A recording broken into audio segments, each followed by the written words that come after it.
Welcome to one more edition of Politics Done Right. Today, I'm honored to speak with Judah Fried. Judah Fried is a journalist, author, storyteller, and an activist. He is the author of Making Global Sense, Grounded Hope for Democracy and the Earth, which is the subject we will be covering today. First of all, Judah, thank you so kindly for being here. Certainly. Tell me a little bit about your book, Making Global Sense. What inspired you to write it? Well, I started working on the book more than 20 years ago. And I've had several iterations of it that have been published. It's won a bunch of awards. The origin of the book was after 9/11, I saw a lot of laws being passed in our country and in other countries that were extremely repressive and taking away our civil rights and liberties. And so I used Thomas Paine's Common Sense as a template for the book Global Sense, which has evolved into what I now call Making Global Sense. And it follows Paine's structure and logic to build the argument for us really recognizing that we are all interconnected and globally interdependent, shall we say, and that if we're aware of that oneness that we all share in common, then we're going to live more responsibly, just naturally. It doesn't take any lofty authority to do it. It just springs forward naturally from within. And so, for example, where Paine went after monarchy and hereditary succession, I talk about authority addiction and alpha male rule, because we men have been in charge.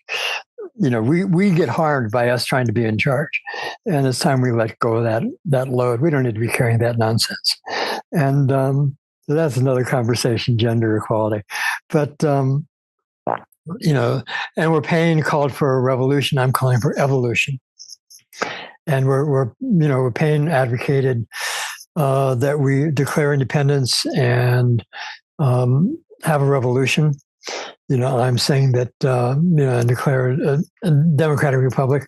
I'm advocating that mindful self-rule and personal democracy, both the inner and the outer, of how that global sensibility guides our behavior.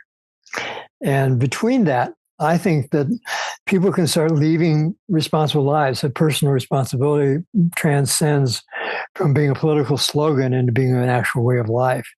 And social responsibility transcends from being another political slogan into actually being a way of life. And so I'm saying that if we have a global sensibility, those two marry. And it affects foreign policy, it affects commerce, it affects healthcare, which we've talked about. It affects gender, it affects everything, all parts of life, in my opinion. In talking about gender, in the second part of your book, you speak about the alpha male rule, authority to addiction, and money and power. I found it interesting. Tell me a little, kind of expand on that a bit. Well, I've been involved in the men's movement since the early 70s. I had a woman who I was dating at the time saying, you're living a lie, and that, you need to wake up. So I started doing conscience raising stuff, originally in co-ed groups, and then I started getting involved with men's things, men's activities, men's circles, and other stuff. And that's been very instrumental for me. So I've done a lot of shadow work, which is active, the main part of the men's movement. It's kind of a gestalt kind of work. And, I've learned that those parts of myself that needs to be in charge so that I feel safe, which is the typical male behavior, it's an illusion. Because what really matters is just that I'm just a ball of light, walking around this bag of water. And, so if I know that, then I can make different choices. And so I no longer feel the need to dominate women. I want women as partners that we can share, we can laugh, we can rejoice. And, that's part of the reason why my ex-wife and I are still best friends, because even though there was things that didn't make it work as a marriage, the mutual respect and mutual support that grew out of that relationship, sustaining.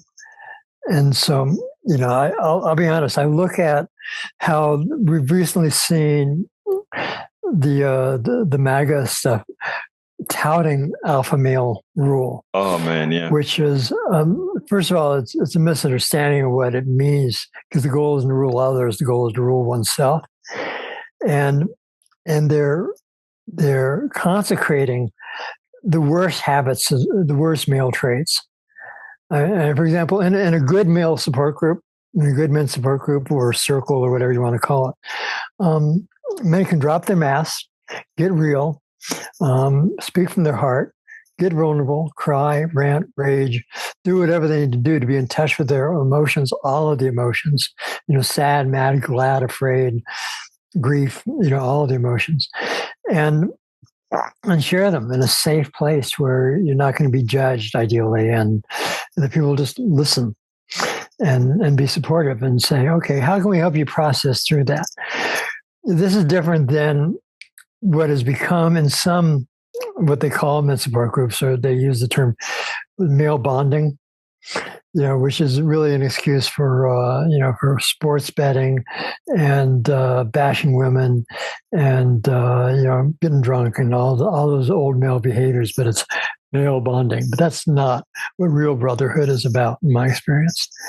So that's what I'm talking about there. The idea of authority addiction.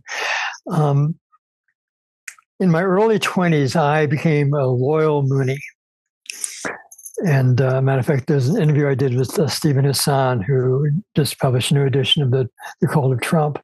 And we were both in the Moonies at slightly the same time. He was a national leader, I was a state leader. But it was, I gave away my power to some worshipful, masterful leader, father figure, because I didn't get along with my own father, but I didn't know that at the time. You didn't put it together. Took me a while. What blessed me to walk away from that was that I tried to recruit a rich uncle in San Francisco who had actually been vetted for the Supreme Court. And he said, I can't afford to give up my job. So, this is a guy who at age 70 gave up his 300 lawyer law practice and started a lean litigation machine. He described it with only 70 lawyers. Wow.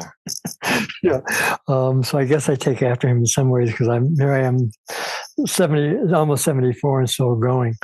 But he asked me the question, do you believe because you really believe, or you believe because you want to believe? It's the same question I would ask a lot of the people that are true believers on the far right, and even some true believers on the far left. But it's the idea that if we are looking outside of ourselves for validation, for guidance, for whether it's moral or ethical, then we lose touch with the inner essence of who we are, which is eternal spirit, light in all its forms. And so it took me a while to realize that. And so I think that this authority addiction shows up throughout history of empires, men seeking empires to make themselves feel good and powerful. Whereas if they really just let go of all that ambition and just had the ambition just to be themselves, wow, imagine how our world could be better. I mean, it would be more than better. I mean, so basically, if I follow you, let me ask it this way. I'm laying out a lot at once, I realize. No. I mean, I think you're doing great. I just want to ask a question in this manner. For those who would look at what you've just said as being sort of esoteric or that's just not how the world works. Actually, first of all, I do believe that is how the world could work. I do believe that this thing that men believe they need to be omnipotent or above everything else, and I think it is the cause of all of the isms, whether that be sexism, racism, and all of those things. It is the insecurities of those who practice it under the dominion of those who use it as a tool that is the issue. But how do we promote, how in a society like ours do we get people to look within themselves and realize that there's another way? It's not being woke. there's another way. Well, bear in mind that the put down for woke is an excuse to avoid awakening. Exactly.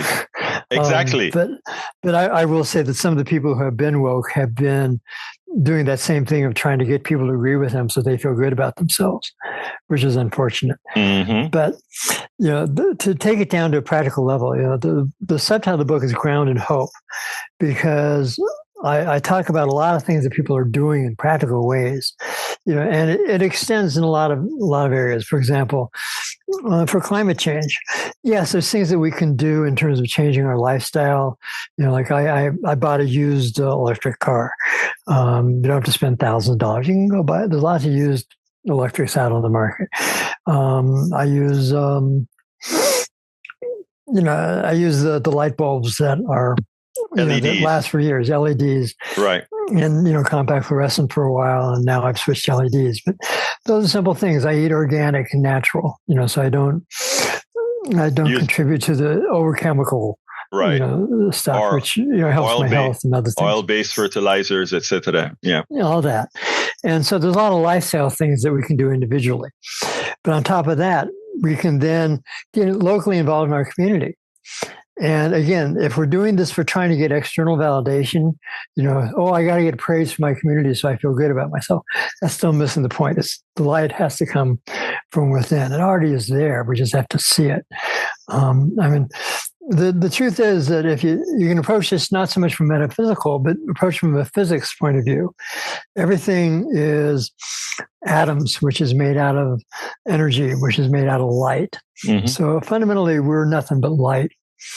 And as such, since light doesn't really carry inherent judgments of superiority or inferiority, there's a balance between light matter and dark matter, but it's and there's just like thing of light and shadow, but it's all one. It's all one. So if we know that, then that need for being superior over another, that ego drive, or narcissistic ego drive, as some people suffer, it just evaporates. Now, so that's a practical thing that we can do. But this within the community, people can, like, for example, go to school board meetings and fight book bans. They can go to the city council meetings and speak up when there's a bill that's being passed that is just clearly corrupt.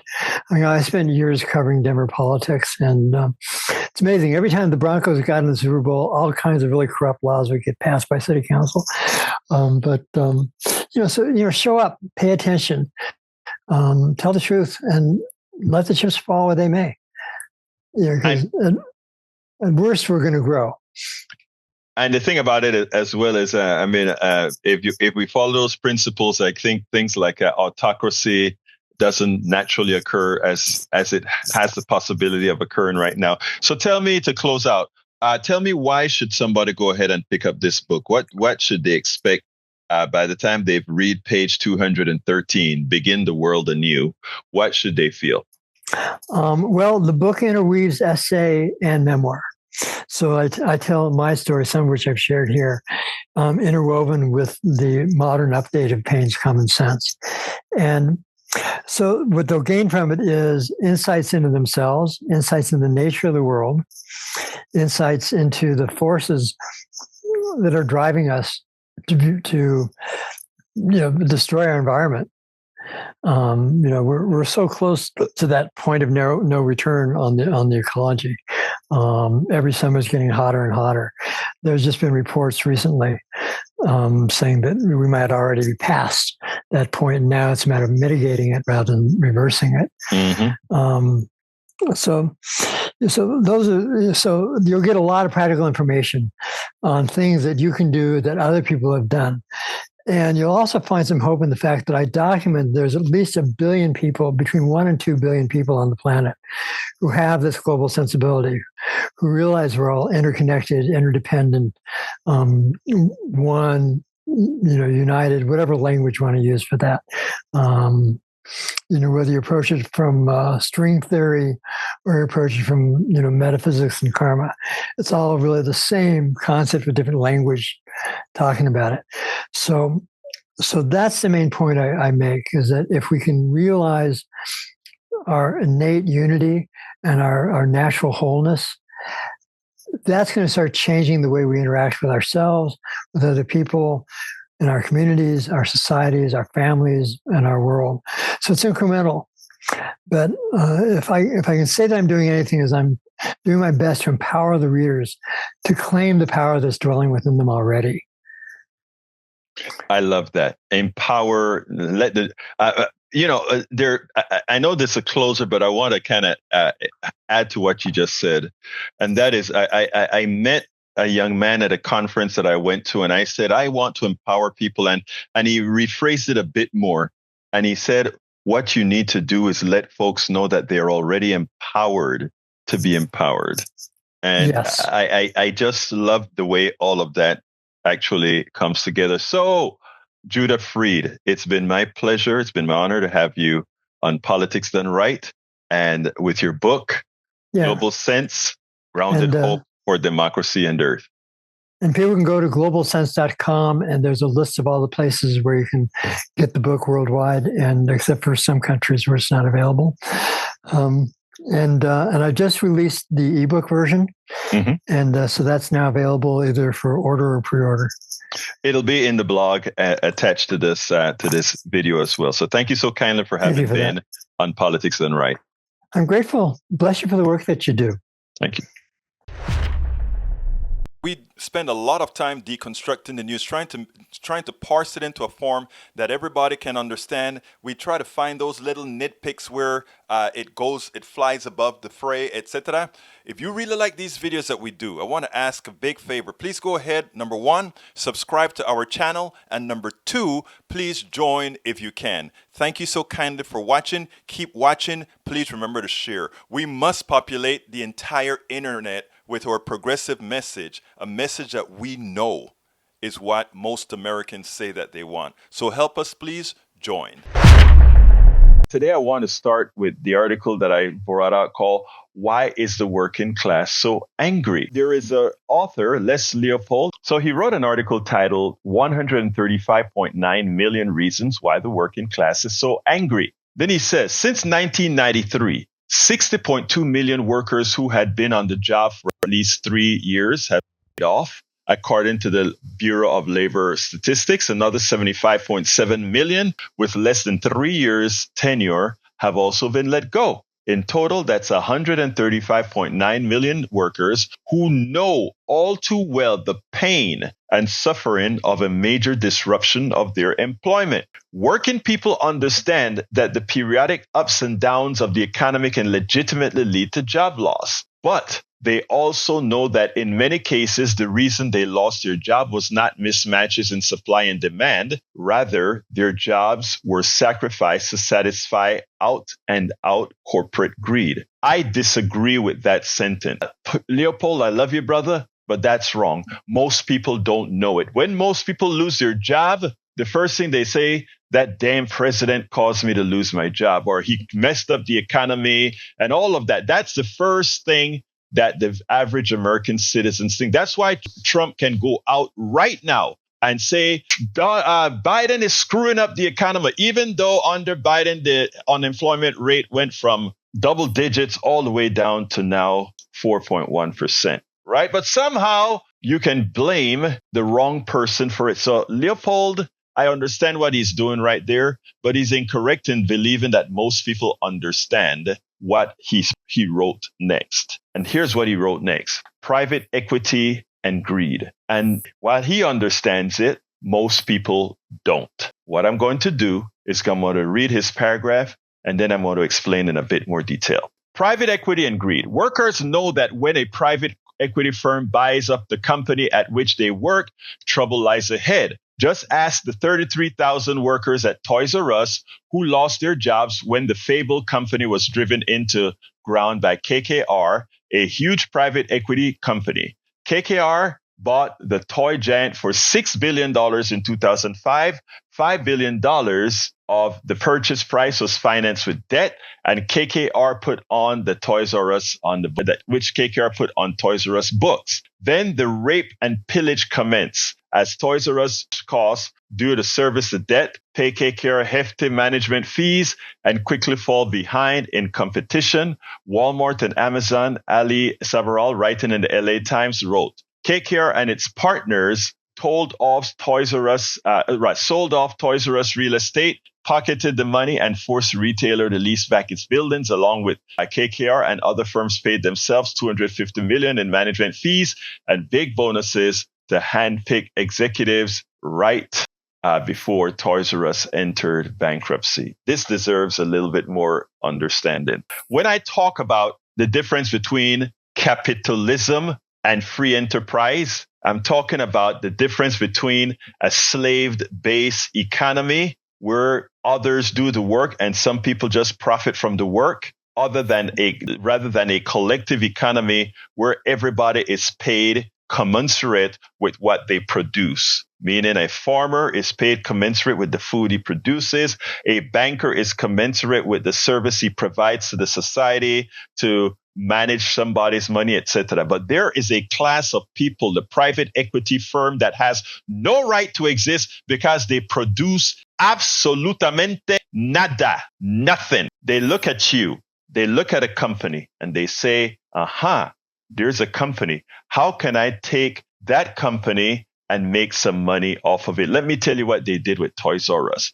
Toys R Us, a profitable company with a lot of assets, buildings, and all of that, stores that they own. They own these things. The company, a successful company. And what do?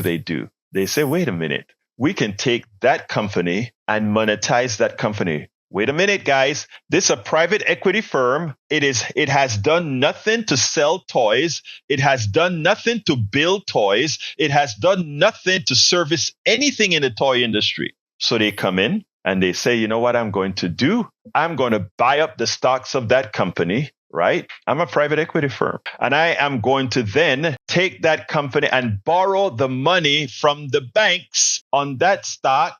And then, by the way, I'm doing this as Toys R Us, right? So that debt belongs to Toys R Us, right? So what is debt? I got an influx of monies. That's debt, right?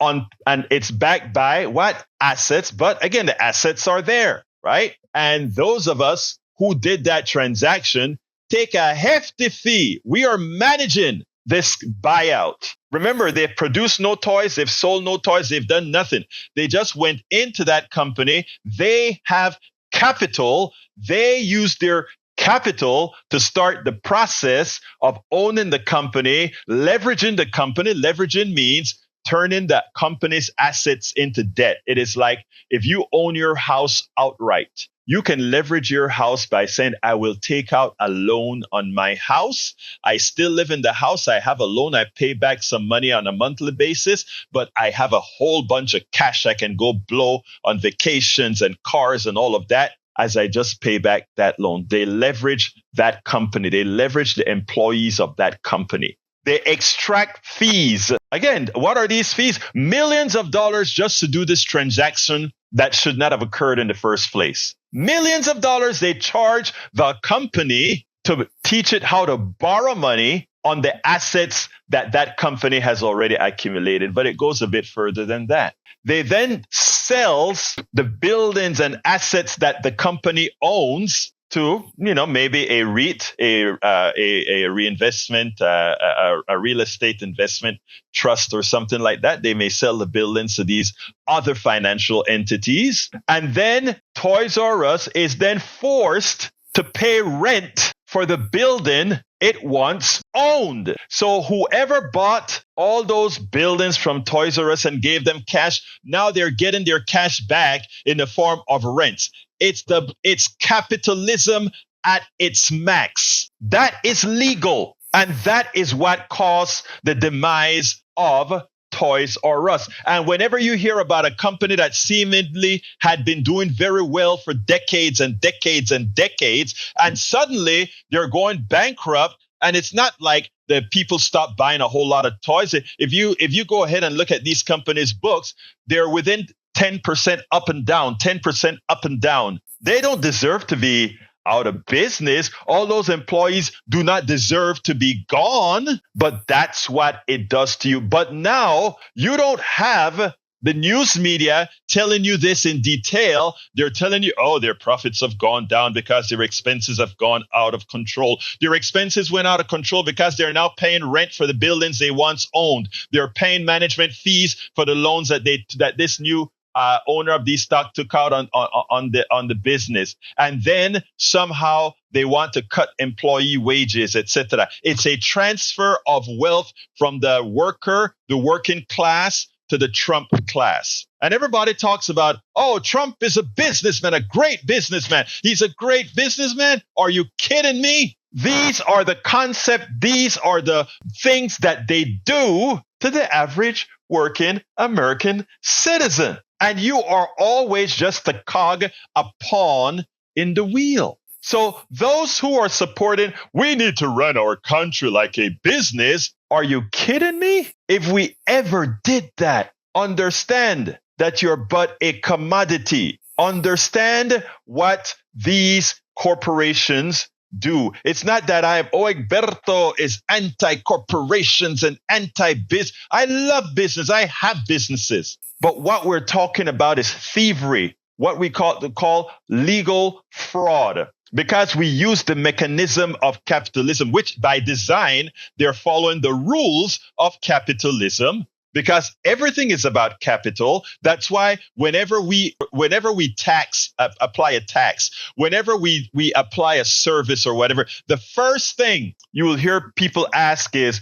how will that affect business? The first thing that should be asked is, how does that affect the well-being of the American population? How does that affect someone having a more prosperous life? How does that make your life more enjoyable? Business is supposed to work at the behest of humanity, not the other way around. But capitalism is by force, by design, something that was made to do what again? To service capital and those who own capital. So it isn't the popular thing to go against capitalism, because the first thing people say is, oh, you damn communist, which I'm definitely not. I'm a free enterpriser. I believe in free enterprise. I believe in everybody being able to have access to success. I believe in everybody being able to own their own businesses. I believe everybody should be able to be profitable and make a profit on what they do. What I don't believe in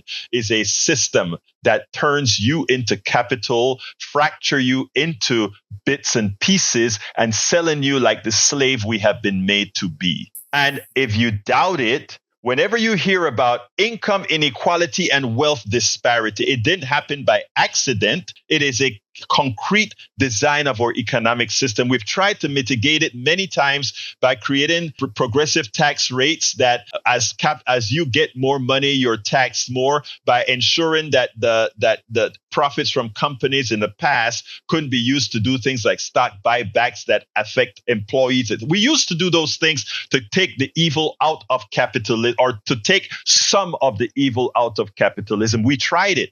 And it worked for some time between Franklin Delano Roosevelt, FDR, the New Deal, the Great Society, and all these programs that were created to take the malice out of what capitalism does, because, it has no heart by design, right? It's all about, if you take a look at the definition, the efficient allocation of resources, which is false, first of all, because look at the healthcare system. The efficient allocation of resources doesn't mean having many entities in there at all. In fact, that makes it inefficient. But that's what it says. And the God of capitalism said, forget about any social programs, forget about the environment. Your sole goal as executives in a capitalist company is the maximization of profits for the shareholder. No other job do you have. And that eventually results in monopoly. And why does that eventually result in monopoly? Because if you are maximizing the profits of your entities, of your shareholders, etc., eventually you try to eat up everything that is competing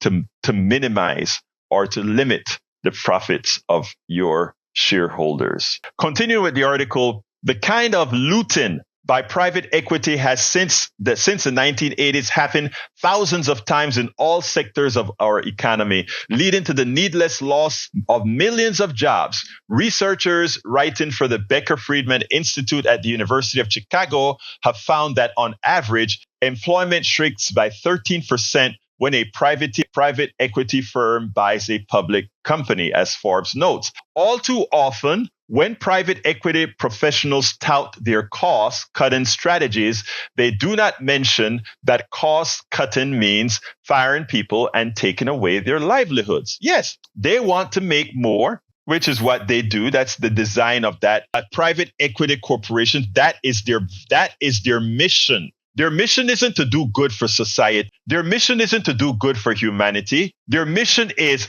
the people who own this equity firm will go out there and hunt. They hunt companies they can buy on the cheap, leverage it, sell it off, and dump employees as best they can to take that money.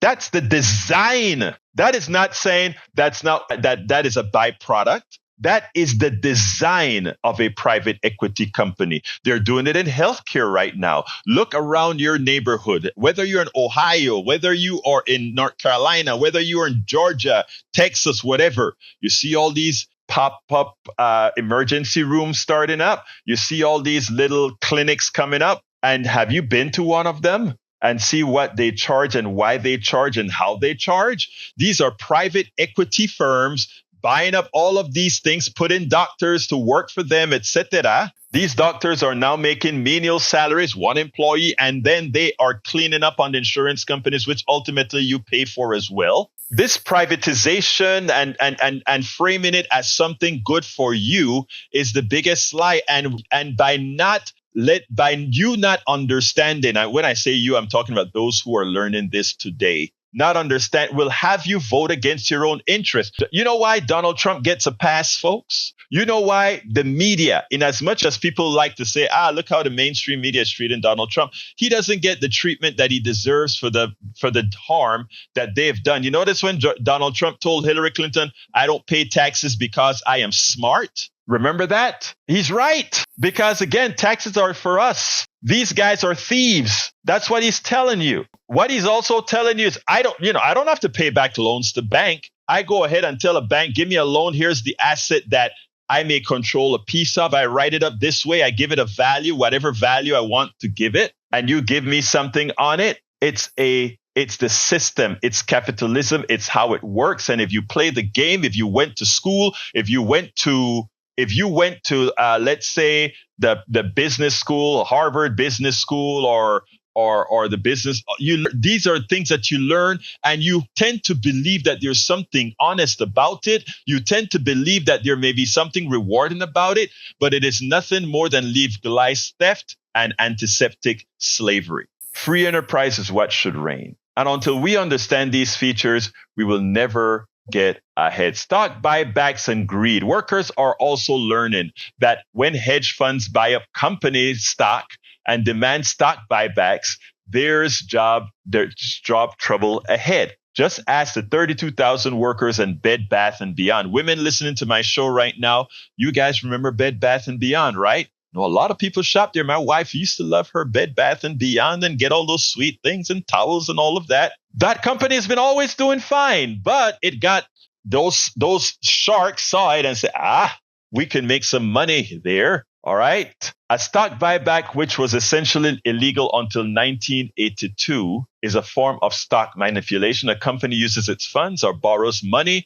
to go into the marketplace and buy up its own shares of stock. By doing so, the number of shares in circulation goes down while the earnings per share go up. The stock price rises, even though no new value was added to the company. It's just a matter of manipulating. It is not these guys providing values. They are the ones who people revere.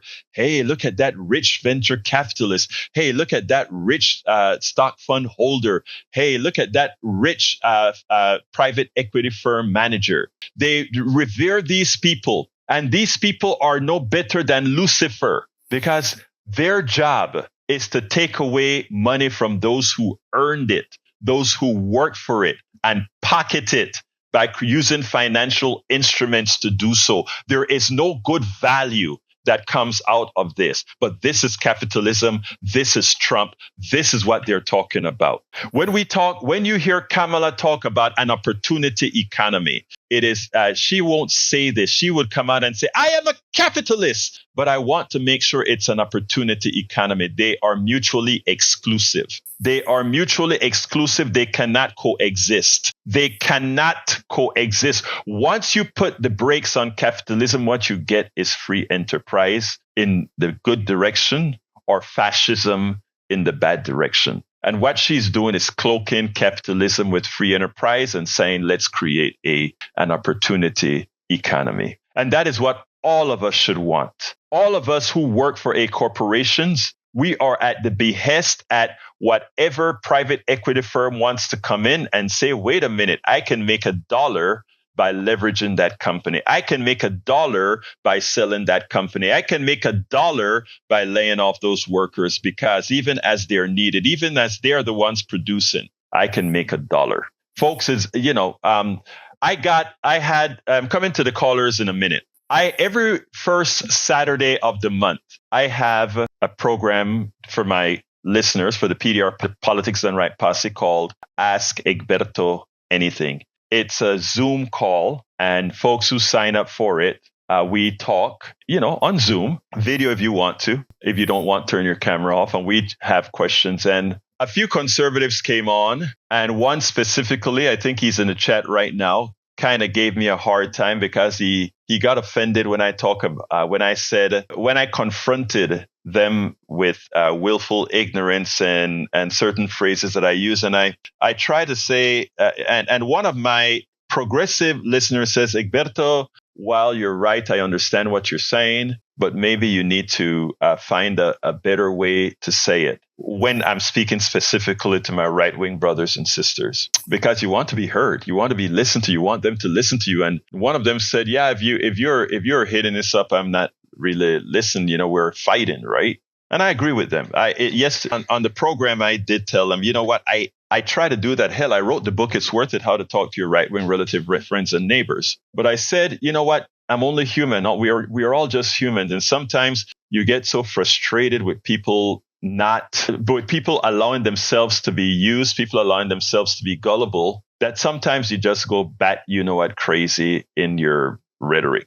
So I'm going to try to modify some of that rhetoric. They want us to remain ignorant on these issues. They do.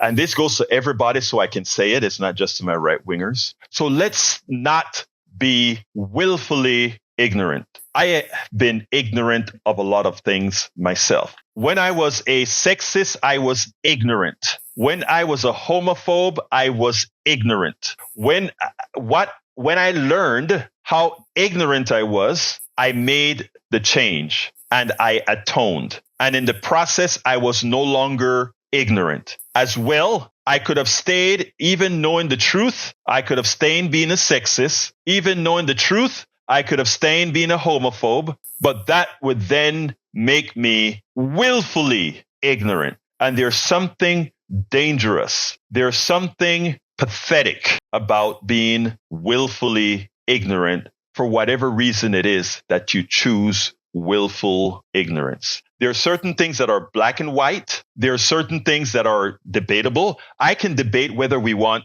small government or big government or right-sized government. We can have a valid discussion. That's a gray area. If you want less services for the government, you're a little government person. You live by the constraints that you've given. If I want larger government and that's what we vote for, we built a constraint. That isn't wrong or right. That is preference. But there are certain things that are black and white that are not debatable, that are provable. And that is where we need to sit, my brothers and sisters.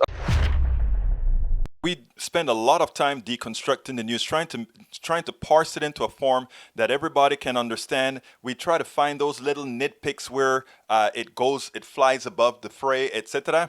If you really like these videos that we do, I want to ask a big favor. Please go ahead. Number 1, subscribe to our channel. And number 2, please join if you can. Thank you so kindly for watching. Keep watching. Please remember to share. We must populate the entire internet with our progressive message, a message that we know is what most Americans say that they want. So help us, please join.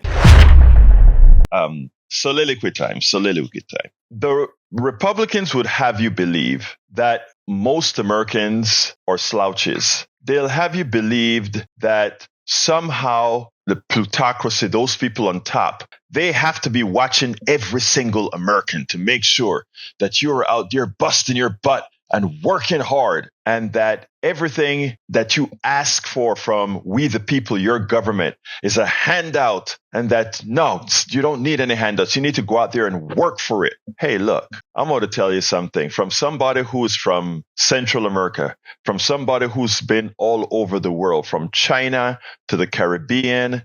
Let me tell you something. The hardest workers I have ever seen in my life, bar none, are Americans. The least greedy people I've seen are Americans. But what is a problem is we are governed by psychopaths. And just like, we've heard about the good girl kind of having affinity for or kind of liking the bad guy when they're growing up, Sometimes you wonder, the good guy is sitting down there in class and, he treats the ladies well. And this, I swear I'm not being sexist. I'm just kind of hear me out. They some of the ladies kind of like the bad guys when they're growing up. But as they mature, they settle down and realize, you know what? The steady hand, the good person, the person who cares is what you want. That's how I look at America so often. Sometimes we go for that bad guy being male or female. Sometimes we go for that bad guy, not knowing deep inside that it's bad for us, but we keep doing it. Look, most Americans, I repeat, are hard workers, but most of the people who profit immensely, not the regular grocery store owner or the McDonald's franchise owner or the Whataburger franchise owner or the Burger King franchise owner. They're fine. They have a few $1 million in their pockets. They're fine. They're good people. They hire, etc. But the real parasites in our economy, the real people that take advantage of all of you outside, all of you within our country, are those psychopaths, those billionaires. And yes, most of our billionaires are psychopaths. I mean, no one person has earned $1 billion. No one person can make $1 billion. It is all what's known as excess labor. All the money they have is money denied you. But they would make you believe that they have some innate intelligence, some innate intellect that make them so good to be worth what they have. Because we have been programmed to believe that the way our economic system works is the best and is how things are rewarded. I am here to tell you it's not the case. When you go outside and you see that garbage man throwing the garbage into that truck, making minimum wage, making less than a living wage, and he makes or she makes your life more livable. Think of not having that person there and what happens to your street after a month, after a couple months. It becomes unlivable. Think about that person sweeping the floors. I mean, we have a tendency to believe we're worth more than we're worth. Oh, I'm an engineer. I make a lot of, well, not anymore, but, engineers make a good amount of money, right? And, you go out there and you go out of your office and there's a janitor there. And some of these guys would have a tendency to, look down at some of these folks, hey, I'm the engineer, I'm the lawyer, I'm the this, I'm the that. But get yourself in need of something and you realize how interdependent we are and how arbitrary what we pay, how we live really is. A teacher, the most important profession on the planet, bar none. I repeat, the teacher, the professor. These are the most important professions, bar none. They are the ones who move knowledge forward. Without the teacher, there ain't no engineer. Without the teacher, there ain't no doctor. Without the teacher, there ain't any of the things that make society move forward. Yet, the way we partake of funds, the teacher doesn't come close to being valued as they should. But the stockbroker, who is nothing but again, by definition, I want you guys to not just take my words. Think about the definition of, let's say, a parasite. A parasite is something dependent on something that is stable and sucks the life out of it, or sucks a lot. There are two kinds of parasites, right? There's a parasite that actually kills, and there's a parasite that is just dependent on. And in the case of the stockbroker, in the case of many professions that make a whole lot of money in our society because of the way we have defined things, these parasites are just dependent on but produce nothing. The stockbroker, dependent on but produces nothing. Many executives in corporations depend on but produces nothing. Yet they control our government, right? Because they pay the monies that they've stolen from you. And notice I've used the word stolen. And by the way, I mean that literally. The money they've stolen from you, they use and they bribe the politicians to get their will. So now that brother, and by the way, this is across party lines. I'm very frank. They both are owned by our corporate state. Every party is owned by our corporate state. Every single one. But the difference is at least the Democratic Party gives you some crumbs. At least you get some crumbs, right? At least we got the Affordable Care Act that most Americans, even though they were for a while, the evil ones tried to make you believe that something good for you was not good. You got it anyway, and now you can't live without it. And we have the new people back in power again. And it's all on again, as Jack was pointing out, with SNAP and all these other programs. Do you really think SNAP is a problem or being abused? Somebody finds 2 or 3 people who go and buy steaks with their SNAP or go buy all these expensive things with their SNAP. They highlight it, they make it a story, and they paste that on to every single person who's on SNAP. Food stamps. But you know what? If you want to know where the people are on food stamps, and if you want to know how much food stamps really cost compared to the tax cuts that they're given to wealthy people who are undeserving because said wealth was aimed or gotten on your back? No. But interestingly, we told you so. Before the election, we told you so. And I'm going to say we told you so. I think it is time for us to hold Americans accountable. We all have to be held accountable for our votes. But we told you so. Right now, and this is an article that Brother Jack was referencing. Remember, during the Trump administration, the first administration, he gave a huge tax cut. He made the tax cuts for corporations and wealthy people permanent. But the pennies, and notice I said pennies, because the tax cut that you got in the Trump administration, which was minute, few dollars a week, something you don't even see, was all eaten up by the increase in cost, not only by inflation. Well, every increase in cost is inflation.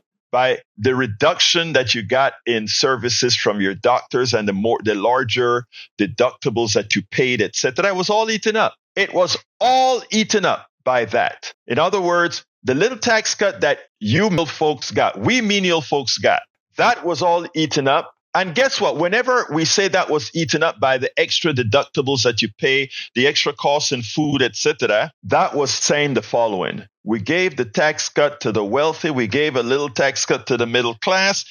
We raised the prices on the middle class, and the rich people took the money right back from the middle class in the form of higher prices that ate up their tax cut and any wage gain that they got. So once again, our masters got us, and we turn our butts and say, kick me one more time. Kick me one more time. At some time, America, we have to wise up to the game. We have to wise up to the game. They giveth and taketh away from the poor. They giveth and taketh away from the middle class, and it's only one class that makes it. You know, Dr. Theis, who, as part of the Houston Peace and Justice Center, we gave him an award, a Peacemaker Award, last weekend. And he came on to my 3:00 show, and we started talking about what's going to happen, etc. And he pointed out,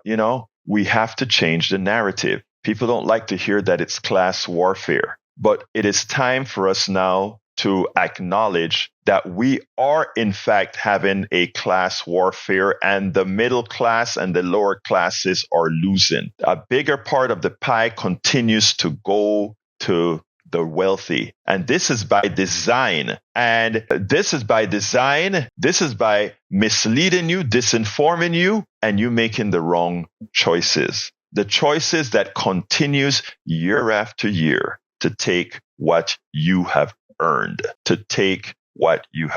It's hard to accept, but in many of the other soliloquies that I've done, I've pointed out that the techniques are well known. The techniques that the plutocracy uses, the oligarchy uses, the wealthy, the people who control our economy uses. It uses all our insecurities to get it done. And in the case of the Kamala versus Trump election, they use to maximal effect gender, race, and the permanency of the patriarchy. This election had nothing to do with the economy. The economic message was simply a cover for people to be able to execute on their innate prejudices. That's the answer. All the complexities that you see on TV, the Democrats didn't come out with the right economic answer, and all these things, all of that is hogwash. None of that matters. It's all hogwash. But it turns out, I will say it once again, we told you so. And now that we have a new president-elect, and now that the policy that he is going to effect on day one is coming to fruition, remember, that is what we elected. You're going to have a hard time believing this, but so help me, I triple-checked it. Since the end of the Cold War in 1989, America has created about 51 million new jobs. I swear I checked this 3 times. Even I couldn't believe it. What's the score? Democrats 50, Republicans 1. If you heard that line from President Clinton last night, odds are you did the same thing I did. You Googled it to see if he was right. And he was, largely. But according to Phil Bump, the data guy at the Washington Post, there is an avalanche of caveats, including the dot-com bubble, 9/11, the Great Recession, and the COVID-19 pandemic. Still, even with that taken into account, the difference is striking. And even more so if you go back even further to the end of World War II, for example. 14 presidents, 7 from each party, the total 88 million jobs added under Democrats and 32 million under Republicans. Joining us now, the nation's national affairs correspondent, John Nichols. So, John, Republicans are the ones that get credit for the economy. How do you explain that when you see that jobs number divide? Well, I suspect it comes down to the basic reality that Democrats don't always message as well as they should. That's one of the reasons why Bill Clinton shows up at every convention. This is now, I can't even count the numbers, probably, like 14 or so or something. But he shows up at every convention, and he's the stats guy. He does this. Remember, back in 2012, he came to the convention at a point when Barack Obama was struggling a little bit politically. There were some concerns, especially on some of the economic issues. And Clinton delivered a barn burner speech in which he basically, flooded the zone with economic data, generally presented in a pretty strong way, and did such a good job that Obama referred to Clinton as the explainer-in-chief. I think that's what Clinton was trying to do last night. I want to give a shout out to the job that our audio guys are doing out there, the audio team, because I can hear you perfectly clear, even though there is literally a drum circle with symbols behind you, which is amazing, John. The audio is incredible. Good on the NBC folks. To be honest, it feels very exciting. As long as I can hear you and you can hear me, we're doing fine. All right. So tell me, this divide we're seeing, you're talking about it being a messaging issue for the Democrats. Do you see that messaging? Do you see that messaging changing? Is this version of the Democratic Party, have we seen enough of it to anticipate that they're going to have a better handle on it going into the future? Sure. I think there's a couple things we've seen at this convention. For one thing, they've embraced the word union. They haven't been uncomfortable with it. And truthfully, not that many decades back or even years back, Democrats were a little bit more cautious about going all in for their union base. Not at this convention. Union members, union leaders have been front and center. Many of the speakers have talked about it. So they're sort of taking a side there. That's important. The other thing that I think is significant, if you listen to Tim Walz's speech last night, just as some people refer to Clinton as the explainer-in-chief, Walz is emerging as an explainer-in-chief. He's very, very good at boiling down some of these discussions and making them very human. I think he had one of the more remarkable lines of the convention when he said that in Minnesota, when they started their morning programs and midday programs for breakfast and lunch in the schools, Walz said, other states banished books, we banished hunger. And while that's not a Wall Street economic stat, that is getting to the heart and soul of economics, getting to the heart and soul of what government can do in people's lives. And so as Walz builds that out, maybe then blends in a little of that economic data, I think that he might prove to be a very effective campaigner for the ticket. We spend a lot of time deconstructing the news, trying to parse it into a form that everybody can understand. We try to find those little nitpicks where it flies above the fray, etc. If you really like these videos that we do, I want to ask a big favor. Please go ahead. Number one, subscribe to our channel. And number two, please join if you can. Thank you so kindly for watching. Keep watching. Please remember to share. We must populate the entire internet with our progressive message, a message that we know is what most Americans say that they want. So help us, please join.